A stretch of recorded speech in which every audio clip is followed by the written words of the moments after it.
I read 7 books in September, and this is going to be a really fast fly through of what I read, what I rated them. If you want a more deeper, detailed review of any of these, just let me know in the comments. First up was Pen Pal, which I read because so many people recommended this to me, and I don't know if it was just overhyped, but I feel like I spent 90% of this book trying to get to the point, and then it just disappointed me at the end. I rated this 2.5 stars. Next up was The Dinner by Herman Koch.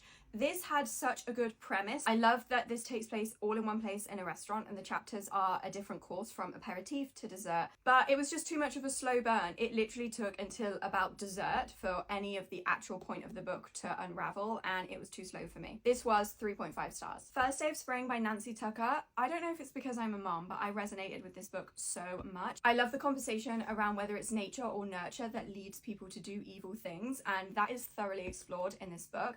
I rated this 4.5 stars. Then I read the second in the Crowns of Nyaxia series, Ashes and Starcursed King. I've seen loads of people say that this one just wasn't as good as the first one. I love the first one. I rated the first one 5 stars, and this one for me was 4.75. It was very action-packed. It did keep me hooked, but I feel like it was a little bit too long towards the end, and that's why it just missed the 5-star mark for me. Next, I read One Dark Window. I love the vibe of this. So spooky and so perfect for being in autumn. This is gothic. The magic system is really unique, which I love, and this is a little bit of newer fantasy for me, considering I normally read romantasy, and the romance in this is sort of like a sub-genre. It didn't quite grip me emotionally as some of the other fantasy romantasies have done, so for me this was 4 stars. Powerless in the Chestnut Springs series, a very close second for me. I think Daddy Cade in Heartless is always going to be number 1, but this is a really close second. The slow burn in this is absolutely gorgeous. I rated this 4.75.